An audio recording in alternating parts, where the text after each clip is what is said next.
Well, good afternoon, everybody, or good morning, depending on where you are, and welcome to this webinar. I think you're going to really enjoy it. First and foremost, I'm going to make you a promise, and that is that we will finish in exactly 1 hour from now. You can set your clock by that. So we're not going to go over, we're not going to consume more of your time than you've got. But this is a fascinating area that we're about to get into, and what makes it even better is that we've got some actual numbers to guide us through what's happening. So COVID-19, as we all know, has changed a lot of our habits for everybody, but no more so than in the field of entertainment, and a huge part of that deals with gaming and casinos and lotteries, and what is happening to that whole industry as we go through this. As I said, we have a lot of information in front of us. We've assembled, and I will introduce you to them all in just a minute from now, but a wide array of experts in this area to talk about the trends, but more importantly, to talk about where we're going, what the future holds for this industry, and what has to happen to get us to that next level. But for starters, and this is a really good part here. We are going to lay the table with some facts and figures. Incidentally, I should say my name is Tom Clark. I forgot to introduce myself. I'm the chair of Global Public Affairs. We're based here in Canada, and we are partnering for this webinar with our good friends at Leger. We've done this before on a number of other topics. They're a terrific organization, and I think you're going to enjoy this. So let me get right to the point now. First of all, I'd like you to meet two people from Leger who are, as I said, going to set the table. First of all, from his office in New Jersey, Simon Jaworski, the president of the U.S. office of Leger, and from his office in Vancouver, Canada, Jason Alsop, the vice president of Leger, and he's in Vancouver. So, gentlemen, what I'm going to do, Jason and Simon, is I'm going to pass it over to you to go through your findings. You've been in the field, you've been asking people for their opinions on what's happening, and there's some really interesting numbers. So, Jason, Simon, it's over to you. Thanks very much, Tom. Well, welcome, everybody. We have some very interesting data for you today. My first slide really is looking at the trends of what people say they're going to plan on buying for lottery in the following week. And we've been tracking this since the start of COVID. So back in March of this year in wave 1, and it goes all the way through to about a week ago in October. And what we can really see is that, instant games have pretty much, except for the last 3 or 4 weeks, held their ground. And they've even had a couple of, very high marks, especially in August, with people intending to buy. Whereas the trends for Powerball and Mega Millions have been slowly going downwards over the past 6 months. And what we're really finding with the trend line is that intent to buy Mega Millions is down about 7%, intent to buy Powerball is down about 5%, and instants are only down about 3%. And that's in terms of people wanting to play. So we've done some investigative work. I'm going to talk you through 4 things that we've looked at in terms of research this year. So the first one, we did a study in January about global Powerball. So are people interested in Powerball extending outside of the USA? And what we found really is that 42% of the US population say they will still play if the Powerball game goes to another country. That roughly translates to about 80% of past month Powerball players. However, and as we all know, the lapsed player is critical in this, and it's about a 50-50 split as to whether lapsed players would still want to play Powerball if it went to another country. We also asked whether, those countries around the world that would most fit the Powerball brand, and really 2 came to mind. And, ironically, number 2 is the UK, where I'm from. 38% felt that would be a logical extension for Powerball, and 53% actually said that Canada would be the best ideal. The second one is player-driven notions. We'll get on to that in a minute. And then we're going to look at increasing the number of draws and also a $5 Powerball game. So we asked players for Mega Millions, what one change would you like to make for Mega Millions? And higher payouts when numbers only partially match or when only the Mega Ball matches was the number 1 answer at 12%. And then changing the price structure for more winners and better odds, better chances of winning with numbers 2 and 3. So really, big emphasis on more winners. You'll note more draws for week here was right down at the bottom at 1%. We also asked for Powerball players, which of these 4 ideals would be best for a change of Powerball? And we really got a wide range of answers. I mean, there was really not a clear winner, but there was more clarity amongst the type of player. So amongst the past month Powerball player, 33% went for if you get $1,000 for matching 4 numbers or 3 numbers in a Powerball. Currently, that's a $100 win. Obviously, that big jump to 1,000 appealed to them. For the more casual player, those that have played in the past year but not the past month, winning $4 for matching any number was the number 1. So just that small win really seemed to grab that particular player type. So we also asked about moving to more draws per week for either Powerball or Mega Millions. The past year players are definitely split on the appeal. 50% of players say they'll still continue to play once or twice a week, which is pretty logical. But more than 20% of players said they would stop playing either game. And of course, that could be a major issue if you're stopping the casual player or those, the part-time player from coming in and playing the game. But the core player, 9% of Powerball players, 7% of Mega Millions players said they would play every day if there was a drawing every day. But again, you can't go to that well of that core player too many times. They only have a limited amount of money they can spend on lottery products. And finally, the heavier spending players were definitely more in favor of more draws per week than the casual and the lower spending players. The interest in a $5 national game was another thing that we asked, and 45% of those Americans that ever played the lottery said that they would be in favor. But the interesting part here is for those people that say they would definitely play, and definitely play is really the metric that you should examine when looking at a new concept. So amongst past month lottery players, 36% said they would definitely play a $5 national game. However, there is a big drop off. When looking at those that have not played in the past month, it drops down to 9%. And for those players that have not played in the past year, it was down to 4%. So again, you have that dichotomy of, do we really want to place all the emphasis on a new concept on those core players? Switching over slightly now to the scratch sector. So amazing number really here. More than 20 million new players have tried instant scratch games during COVID-19. Now, there's an asterisk here. Humans are notoriously forgetful. It might not be that high, but based on the information we have, it seems to be around that number. Now, 90% of those have played a lottery game before, but they've really seen something in Scratch that has really, grabbed their attention during this time where there's been really no entertainment to go to, no sporting events to go to, no restaurants really open. Scratch tickets have really captured a new marketplace out there. And that's also borne out in the average spend. So average spend in a week prior to COVID was around $46. It's gone up, almost 25% to $58 by the end of August. We also asked, how much do you agree with the following statement? I'm spending more on lottery than gambling during COVID-19. So 11% of the US population agreed that they're spending more on lottery than gambling during the current pandemic. The growth definitely appears to be coming from 2 specific areas, and those are casino players, and that's at 30% amongst casino players, and sports bettors at 41%. Now, logically, casinos were closed. There was really no professional sports between the middle of March and really the start of July. So they were looking for something new to do. These group that are spending more on lottery also skewing younger, which again is a real benefit to the lottery when starting to plan for the future.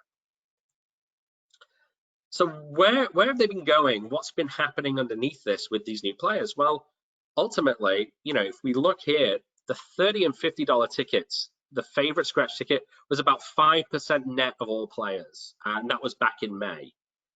Come August, just 4 months later, it's now at 10% net. So those higher priced tickets really seem to have been attracting those sports bettors and those casinos players that really have been looking for something else to do, and the younger players.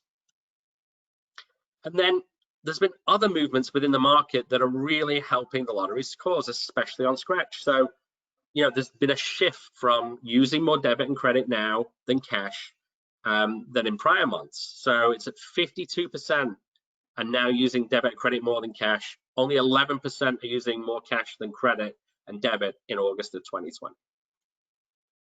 And also, there's been an increase in use of the vending machines. So, the casual players are coming in, the new players, they're seeing the vending machines. They may not be too comfortable going and talking to the cashier, but they're definitely using the vending machines more. And what we know from that is, if players are using the vending machines more, they're generally spending more. The one other thing that we've really looked at is, do the people plan on buying lottery this week? So we had analyzed whether they were going to play the following week, having won the previous week. And what we can see is a direct correlation. If you won last week, you definitely plan to buy more the following week. So in August, that reached a high of 92%. So 92% of players that won the previous week were going to buy the following week. Winning is critical. And finally, are these new players going to continue to play scratch after the pandemic passes? 79% say yes. I mean, that's an astonishing number. And it does skew higher male, skews higher in the south and the west of the country, and skews higher amongst the younger population. So that 18 to 29-year-olds is a good chunk of this proportion that really feel they're going to play more. But again, there's no guarantee they'll spend as much or play as often, but it would certainly be nice to have that wider group of players to pull from. And with that, I'm going to hand over to Jason, who's going to talk you through casino and sports betting. Hey, thanks so much there, Simon. So we're going to pivot to Simon's point to the issues of casinos. And I guess the conversation here is that one of the challenges about casinos currently in the US is a big chunk of them are closed and a lot of them are open, right? Up here in Canada, the vast majority of them are closed. We really wanted to understand a little bit more about understanding casino visits from a core perspective, those who are going on a monthly or more often basis, and comparing those to the casual players. The casual players, you go every now and again. And obviously the challenge for casinos is, how do I get those casual players to come back? We recognize the importance of casual players because they're the gravy. The core players are the ones who are there on a pretty frequent basis. They play, they spend, and they go back. But it's the casual players that are really the gravy in terms of a revenue perspective for casinos. So what are we doing to encourage them to come back when the pandemic passes? So I guess the first point around attracting the casual player back to the casino is, well, 45% of them right now are telling us they don't even know if the casino's open right now. So clearly there's an awareness issue. Now, in some markets it is open, in some markets it's not open. But the reality is we have to drive awareness. We have to make sure that players know that the casino is open in the markets that it's open. And even amongst those casual players where we say, hey, the casino is open, are you planning on going? 51% aren't planning on going, and 36% are unsure. So what does that mean? We really have to understand more about, like, what are the barriers here? Is it just the safety perspective, or, as to Simon's earlier point, they might have found other entertainment activities, or they've digressed into other areas? We really need to understand a little bit more about that. And then to the next point, even though there are some casual players who are going back, there's twice as many of those casual players who are spending less at the casino than who are spending more. So even though a few of them are going back, they're actually spending less money now than what they were pre-COVID. So again, we have this challenge of, one, attracting them, and then two, getting them to be reinvesting some of their entertainment dollars into the casino. So I guess the next point then around, what are casual players looking for when it comes to safety measures? And they're pretty much acting pretty carefully, right? They choose their slots carefully. They want easy access to wipes and hand sanitizer. They want appropriate screening when entering. They're very particular about attending when there's less people. So they'll go to the casino at times where they feel there might be less people there, and obviously they'll wear a mask as well. And all of that plays into the fact that they think it's less fun. Okay, so they go there and they might be doing what they do, playing slots, tables, etc. But for the most of them, they're saying, actually, excuse me, it's not as fun as it was prior to COVID. So then the question becomes, okay, What about if there were no bars or restaurants? And we understand that for bars and restaurants, it's really around that ancillary or that supplementary component to the amenity. Is it really part of what they want to be doing? And clearly it is, because when we ask casual players if having no bars or restaurants there, would that positively impact? They're saying, well, actually, no, it won't positively impact. I'm not going to go. I don't want the bars and restaurants. So it really speaks to why casual players are going there. They're not necessarily just going for the gambling component. They're also absolutely going for that social component, be it bars and restaurants and things like that, play a huge part of that. And then when you compare that to the 59% of core players who are saying, you know what, I'm very okay with the fact that bars and restaurants are closed. And in fact, it makes me more likely to visit as well. So we see this clear distinction between casual players who want the social element versus the core players who are saying, you know what, I'm really just there for the gambling and I'm very comfortable without it. So then when we think back to the core players, like how can we attract them back? And we know that, as I said earlier, you know, they're the bread and butter of every casino. How do we get them back?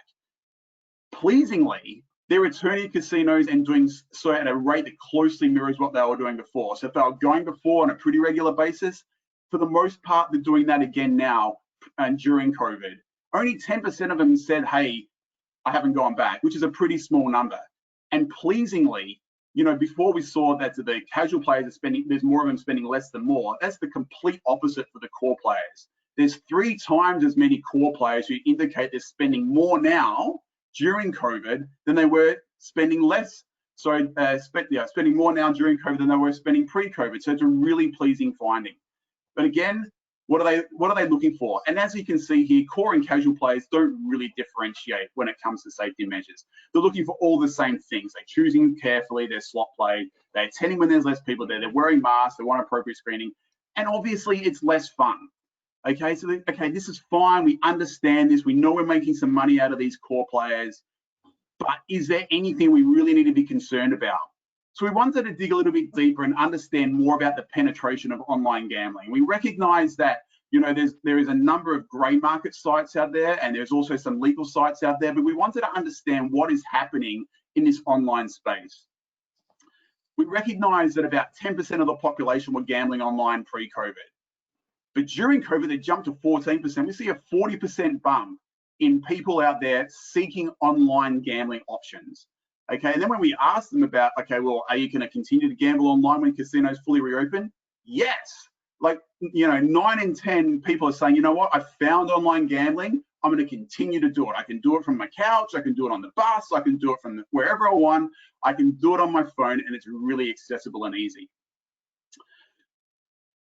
Interestingly, though, when we ask people who are gambling online pre-COVID, they're saying, you know, 87% of those are going to continue doing that.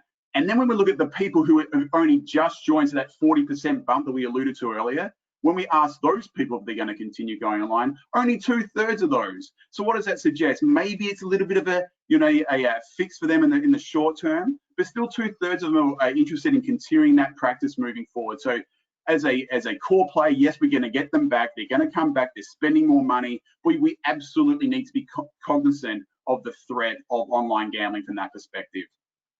We also wanted to dig a little bit deeper here into the sports betting market. Now, to Simon's earlier point, you know, between March and the beginning of July, you could only really bet on Russian table tennis and some Russian hockey, and that was it.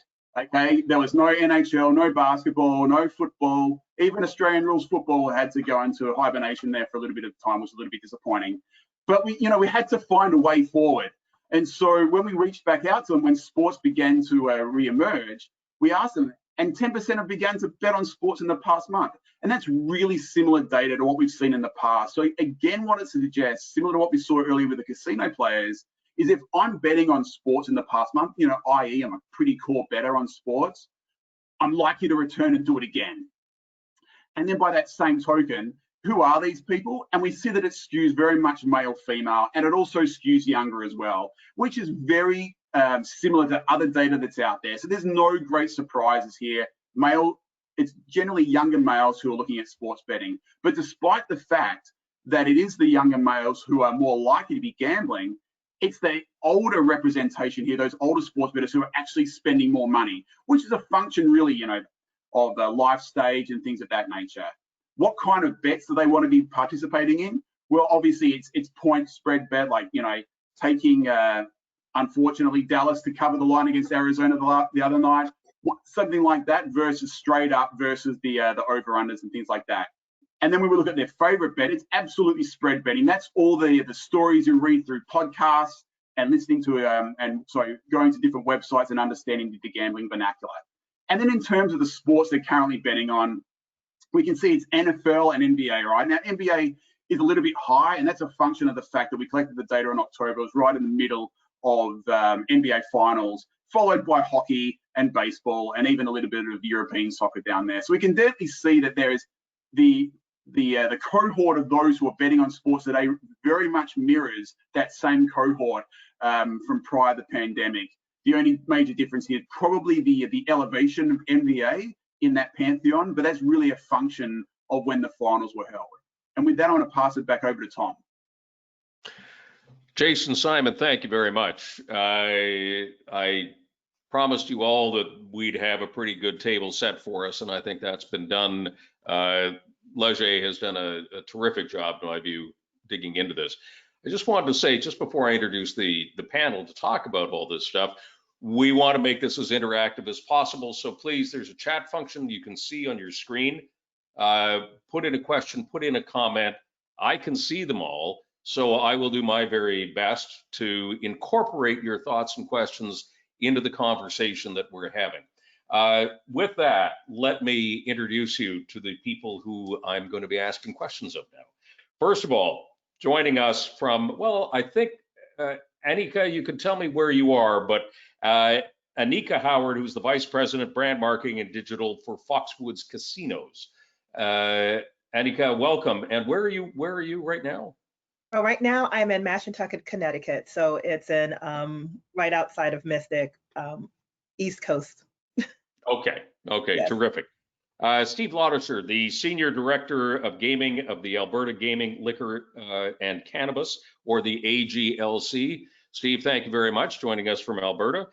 Rod Elliott, my compatriot at Global Public Affairs, Senior Vice President of Emerging Industries. He joins us from Toronto. And all the way from Tempe, Arizona, Christopher Rogers, who's the Deputy Director of Marketing and Products of the Arizona Lottery. Welcome to you all, and good to have you here. Anika, I wanted to start with you because I just want to go back to the casinos for a second. There is no question that online is having an effect on the people coming in. Now, that's obviously, as Simon and Jason have determined, is very much a product of COVID right now. But when you take a look at those numbers, what's going through your head in terms of what adaptation is going to have to be made by the casino industry? I mean, well, there are a number of things. I mean, the first thing is that there's opportunity. We are here in Connecticut. We have not legalized sports betting on online gaming, and so we're using this as a push to show that there is value in doing that. And what we've seen traditionally is that there are distinct customers and preferences. So from that standpoint, we definitely see as an opportunity. Here in Foxwoods, we had our social casino, which is a virtual play for fun casino, but you can purchase virtual coins.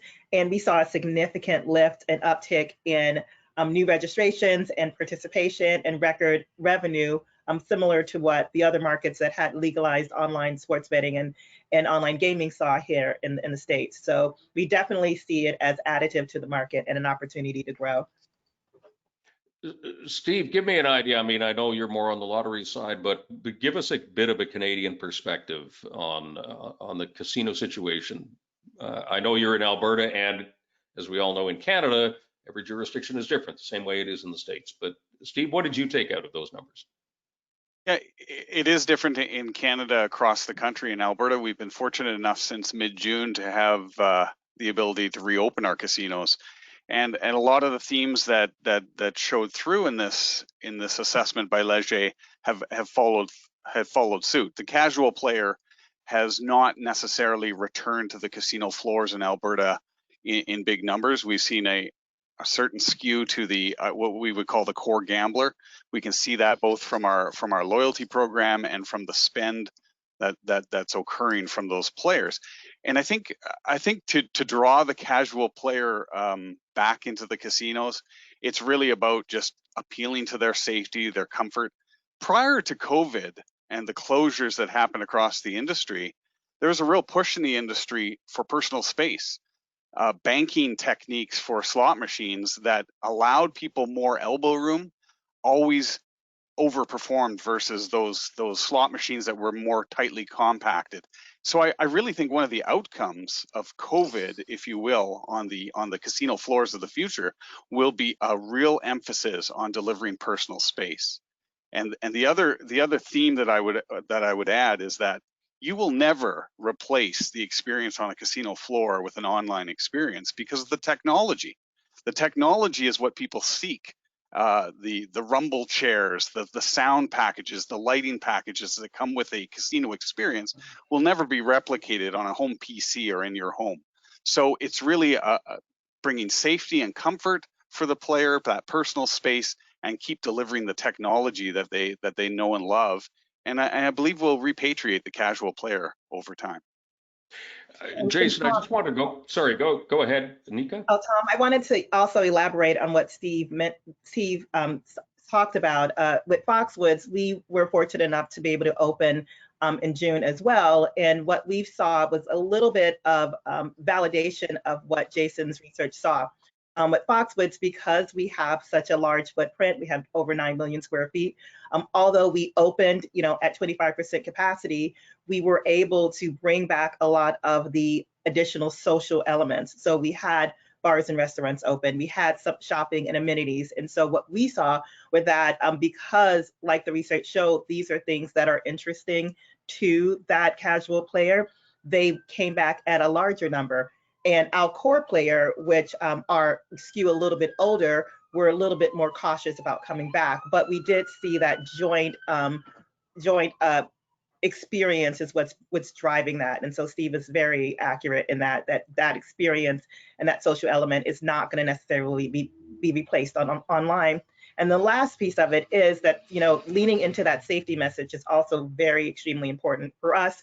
We wanted to make sure that we had all of those safety protocols in place, I'm sure similar to what Steve has.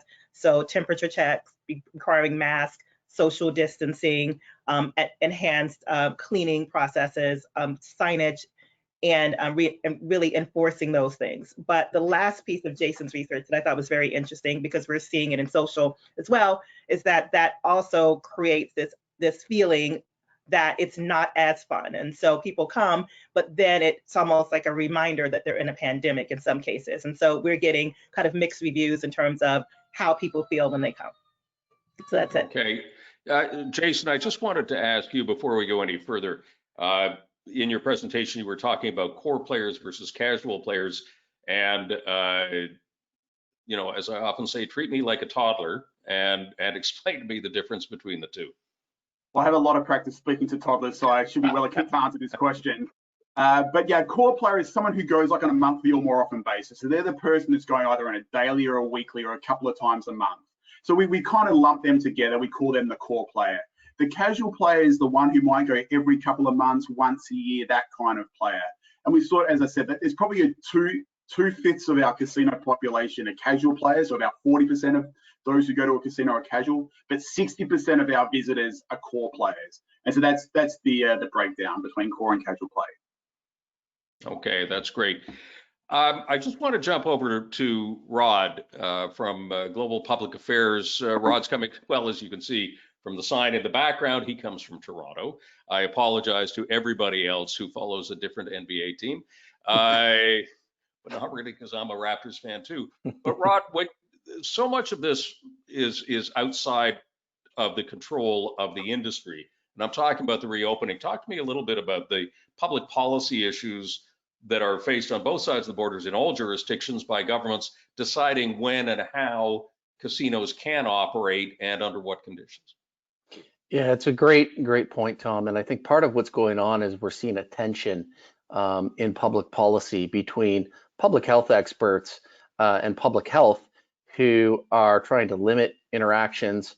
Particularly, this isn't just impacting casinos, it's live entertainment and tourism in general, including restaurants, including concerts, you name it.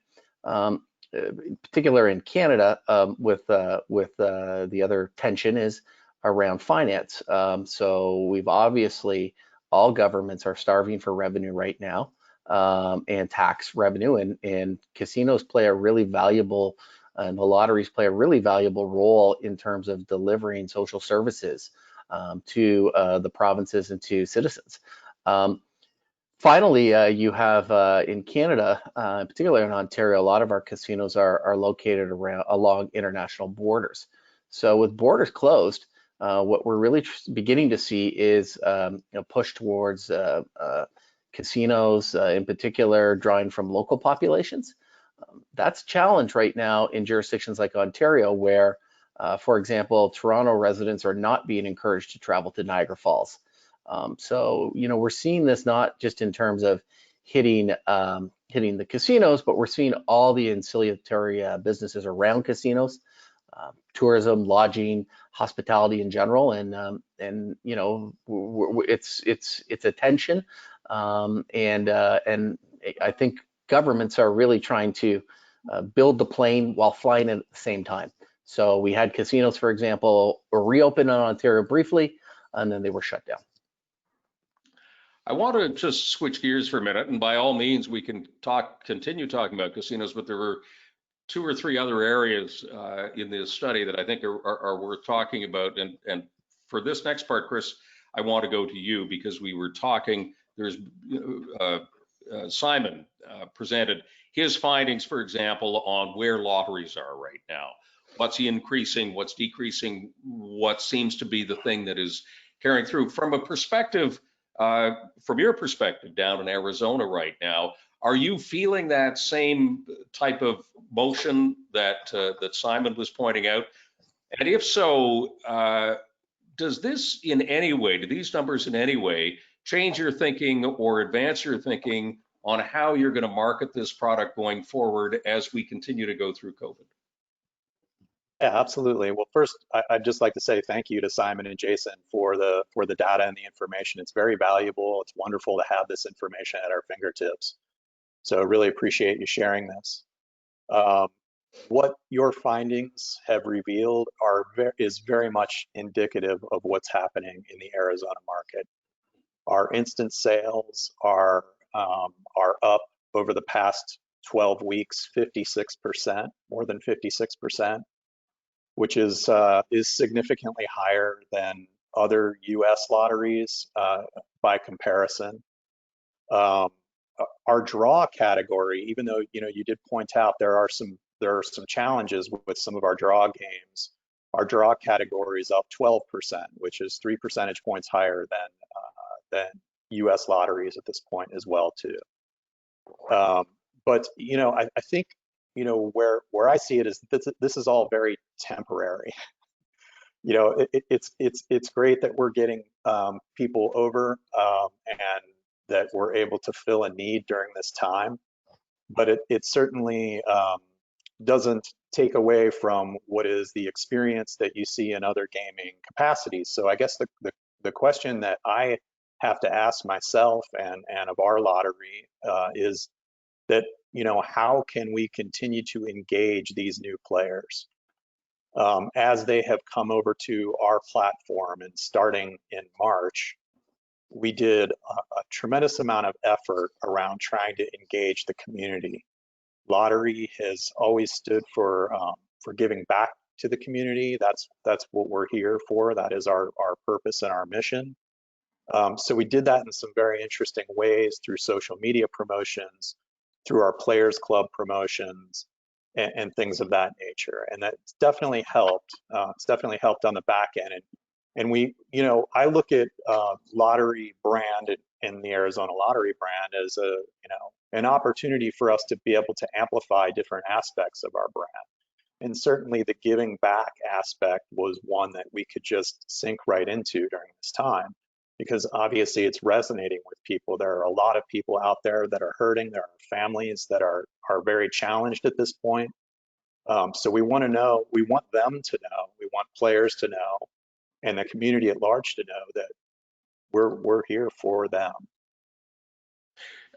Let me jump just north of where you are, Steve, up in Alberta. And Steve, in terms of what Chris has just said, are you seeing the same dynamics in Alberta? It's been the whole COVID closure and COVID impacts have had a different effect in Canada. Our draw-based games in Canada have actually done quite well throughout this calendar year. There was some potential concerning times during the year because we work as a nation delivering some of our national games, Lotto Max and Lotto 649. And because of COVID, Quebec, for example, did shut down their lottery network for a period of time. And it put pressure on those jackpots to be able to continue to fund them and continue to offer them. But we weathered that storm. Lotto Quebec reopened their business and started to offer it for sale again. And our draw-based business is really a factor of the roll pattern of what kind of jackpots we're offering players. And we've continued to nurture that. And we've actually had, right now in Alberta specifically, we're trending above where we expected to be without even considering COVID. Our scratch business actually did go through a quite the bump, and in true Canadian fashion, it went up when there was no hockey to bet on, and when the NHL started up in August again, that's when we started to see scratch soften a little bit. It's still doing very well. But it's uncanny that there was a real shift in dollars across our lottery portfolio, probably also from the lack of electronics that we had in Alberta for 3 months when we didn't have VLTs or casino slots available for play. And by no means do I want to leave this topic, but boy, did you ever just lead us seamlessly into the question of sports betting, because you know what. You seem to be indicating, at least your numbers seem to be indicating, that when the Leafs are playing again, that draws away from people who are using other methods to bet. So, and Rod, I want to throw this to you, and please everybody else join in because this affects the entire industry. Of course, in different jurisdictions, there are different laws, regulations, and so on about sports betting. Particularly in Canada, we have the system where you have a minimum 3-game bet, as opposed to being able to bet on a single game, which is really, in the view of many people, holding back the system. But Rod, again, give us all a bit of an update from a Canadian perspective on where we are in terms of sports betting and where we're likely to be in a year or two from now. Yeah, it's a great question, Tom. So there has been kind of a movement afoot for, I would say, going back 10 years to have single game betting allowed in Canada. What that requires is a criminal code change, and that is at the federal level. So there are 2 private members' bills that have been introduced, one by, not surprisingly, a local MPP from Windsor that has a casino, and also from an MP rather from Windsor, and also a member of parliament from Saskatchewan. The challenge really is I think, the issue really needs to be framed, I think, in terms of modernization of gaming and sports betting in Canada. It seems to be skewing more and more towards single game betting wanting to be done by younger people, millennials. We've also seen a breakdown in the traditional kind of rules around church and state, where we're actually seeing pro sports leagues actually looking at being able to protect the integrity of their game, but also generate revenue from gaming as part of the way that they're going to grow their businesses moving forward. And then finally, I think we're seeing a movement afoot because the U.S. Supreme Court, of course, struck down the rules that prohibited states from going to single game betting, and so we're starting to see state by state some states beginning to legalize single game betting south of the border. Again, that's just going to put, I think, more pressure on Canada to kind of follow along. And so I think finally, I think it's just a matter of convincing policymakers that modernization and allowing single game betting will actually hopefully generate more revenue. At the end of the day, it all usually just comes down to generating revenue, and doing that because you'd be taking away where some of those core sports bettors are going, which is to the gray market sites. So better to keep that money in-house than see it go offshore. Fair enough. Anika, I want to come to you on, and take this any way you want. We can either talk about casinos, we can talk about lotteries, or we can talk about sports betting, or all of them together. But in terms of how does the industry have to modernize to capture where the people seem to be going on all of these? What do you think? I mean, I really think it's about integration and kind of refocusing on the overall player experience. And we're seeing that in many US markets now. I mean, it differs depending on if it's a regional, a destination, or a very localized market. But from the Caesars deal with William Hill to kind of Penn with Barstool Sports, we're seeing this integration of betting, content, experience, media all together. When you look at the sports betting experience as well, we see from research that we've seen from the American Gaming Association and others that sports fans are more likely to be sports bettors, and sports bettors are more likely to be casino bettors in markets that have legalized both online gaming and sports betting, and who also have traditional gaming.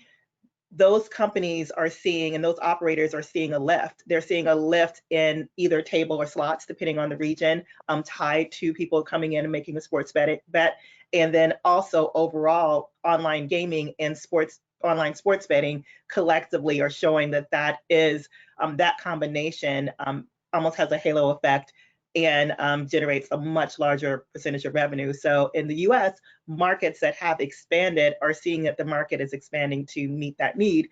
I think one of the things that COVID has done that's very interesting is really, I think, kind of reinvigorated the technology push.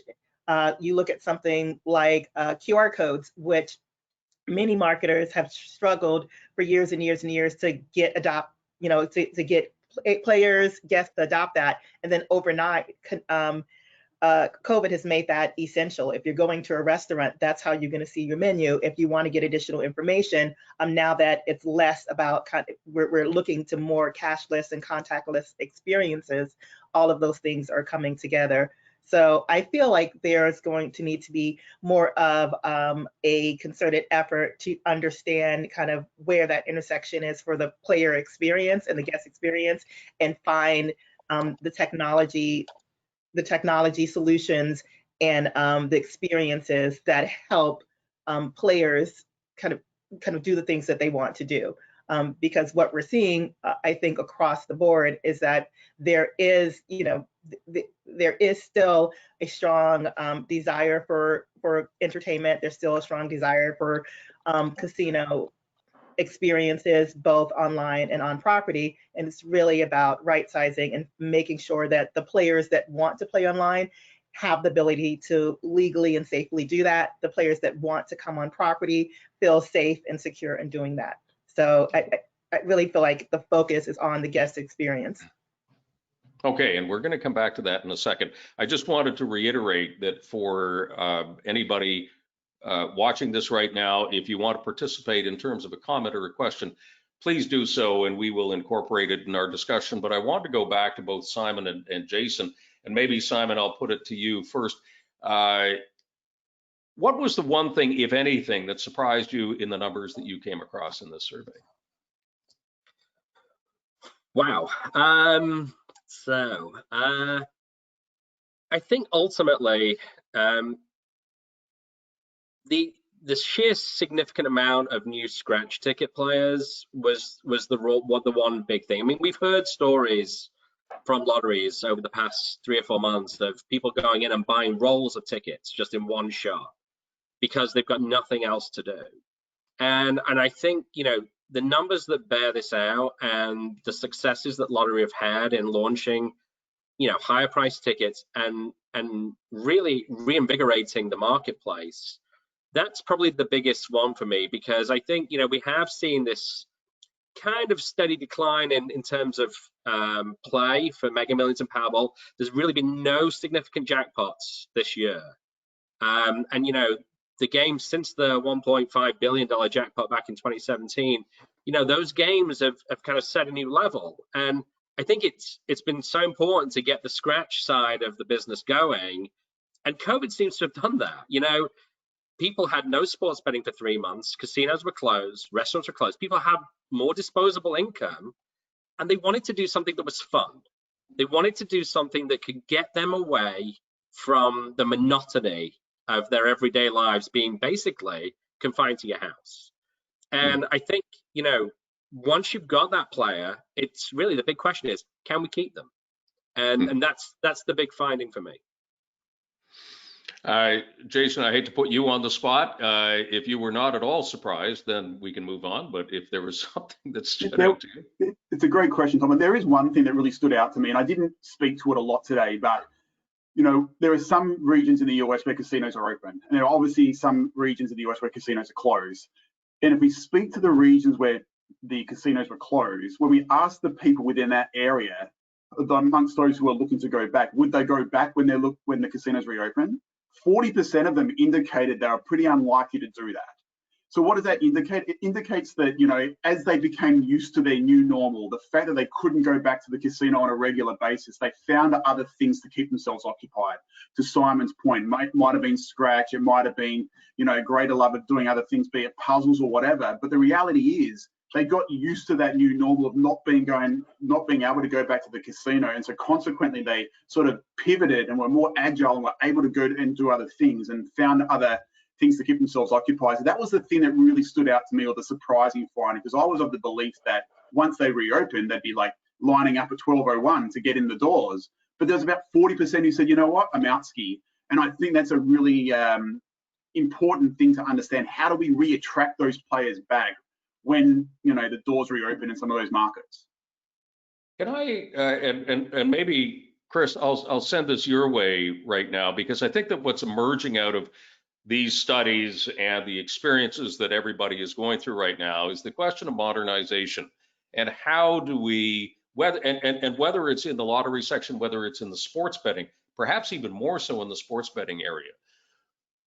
But if you cast ahead 5 years, what are you seeing as the necessary modernizations that have to take place in order to either retain the customers that you've already got or expand your base? It's a great question. I definitely feel much of the same way that Anika does, in the sense that you have to be able to offer a online experience to players. These players are younger. They're a more diverse audience. Everything that you found in your study is very much on target with what's happening in Arizona. So the question remains, how do you bring these people along, and how do you offer an experience that's engaging to them? And I think also there's a big opportunity between casinos and lotteries to create synergy between players, because we share players. There's a lot of cross play that's happening here.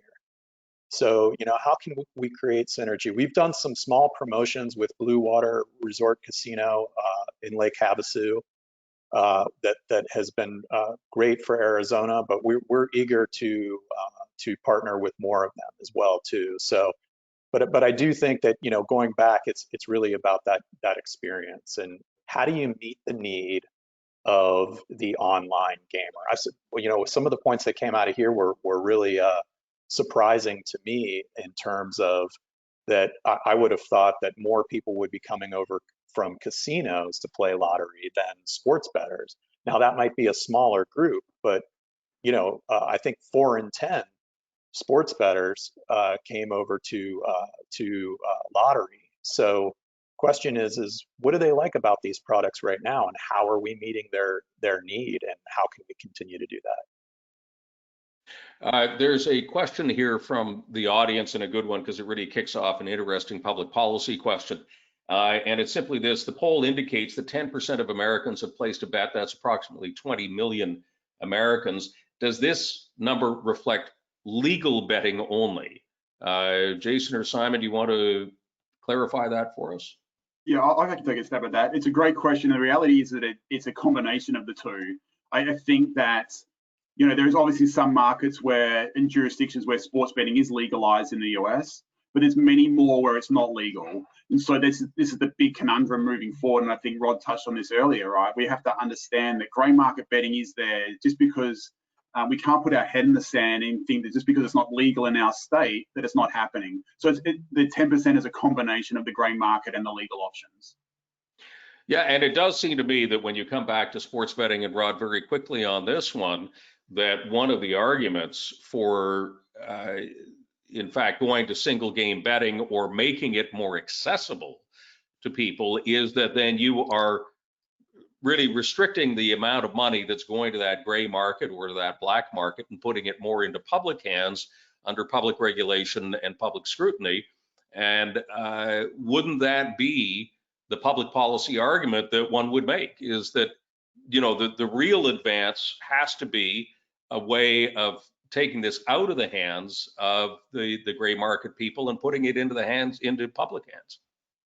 Yeah, sure. And Tom, we saw that argument, and we've seen it made in North America as well around the legalization of cannabis, for example, in terms of better to pull it into a regulated market where governments are gathering those revenues. And frankly, you know, that was, you know, going back to the 90s in Canada when we legalized gambling. That was a lot of the same arguments were made. I think part of the challenge has been, and having lived through the modernization plan 10 years ago that they went through in Ontario, is when you go about trying to modernize gaming and this sector, you create a lot of challenges and you can get a lot of noise from stakeholders.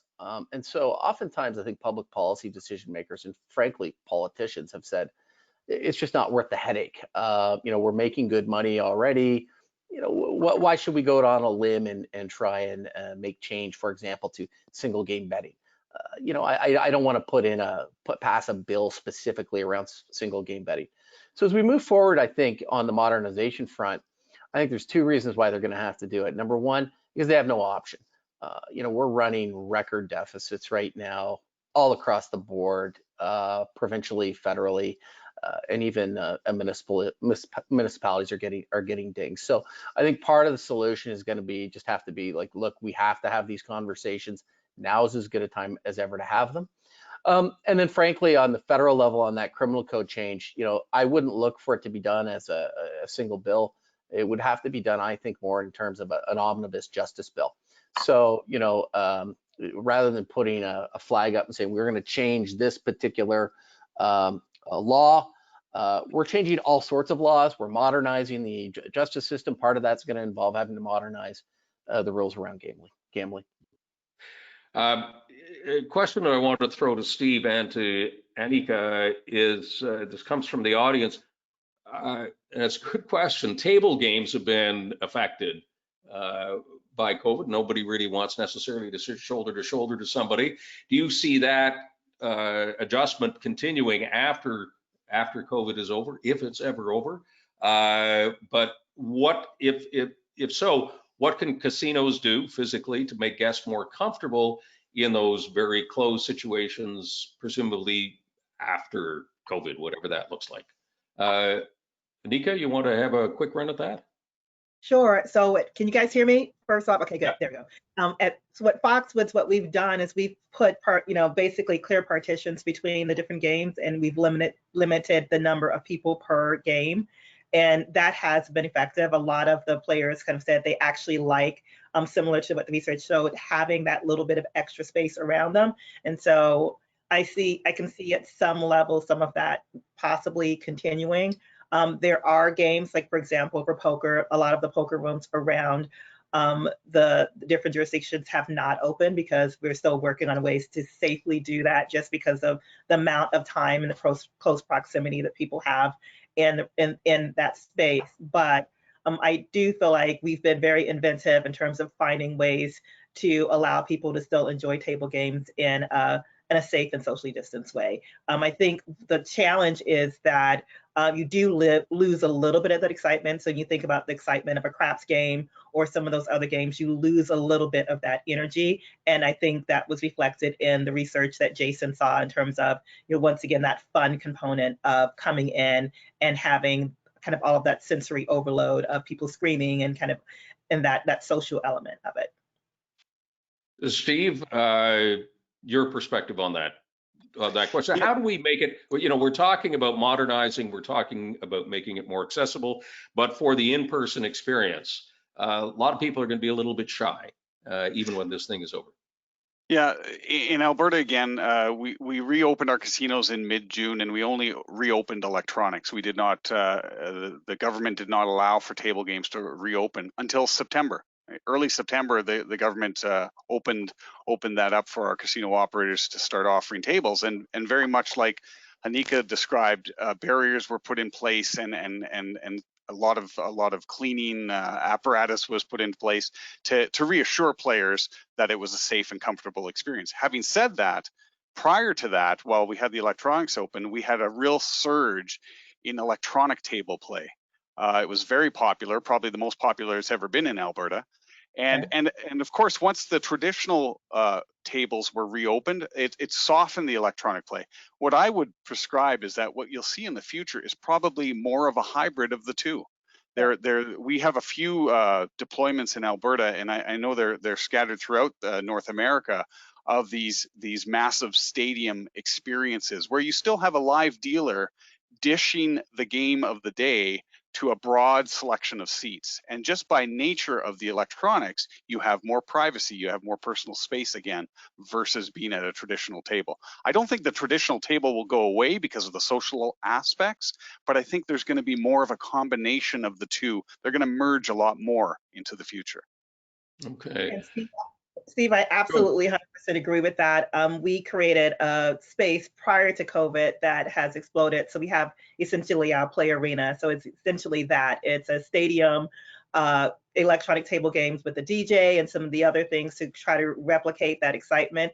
And we saw similar things that even with the table games reopened, we saw record participation in those arena places for electronic table games. So I definitely feel that. And the only thing that I'd add, and I feel like it's also a little bit of piggybacking on what Chris said, is that I feel the whole idea of this hybrid where it's not just electronic table games, but the mobile experience as well. I know a lot of us have tried with on-premise gaming. I see this opens up the dialogue and discussion for mobile on-premise gaming a little bit more, and then really using your mobile device as kind of that computer or casino in your hand to expand the gaming experience and make it a little bit more personal.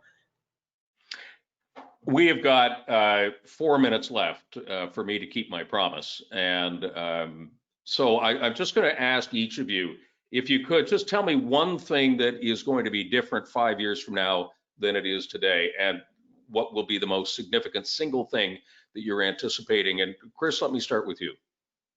Oh, so I get the hard one thrown at me. I was actually going to follow up and ask you, what are the long odds on Russian table tennis? I really do feel like it's going to be mobile play and engagement on mobile devices in many ways. Really, this pandemic has accelerated probably what we would have already experienced in a very compacted time frame. So I feel like we are, we're just being pushed ahead 5 years. I think you're gonna see an explosion of different ways that people are going to be able to engage and play online. Steve, very quickly, what do you think? I just building on that and previous comments that Chris and Anika have had about the player experience, an omni-channel approach to the player. The player is a sports bettor, they're a casino goer, they're a lottery consumer. They're all of these things, and the better we equip ourselves to speak to them across all of those lenses, I think that's really what you're going to see in 5 years, talking about a single view of the player, if you will. Rod?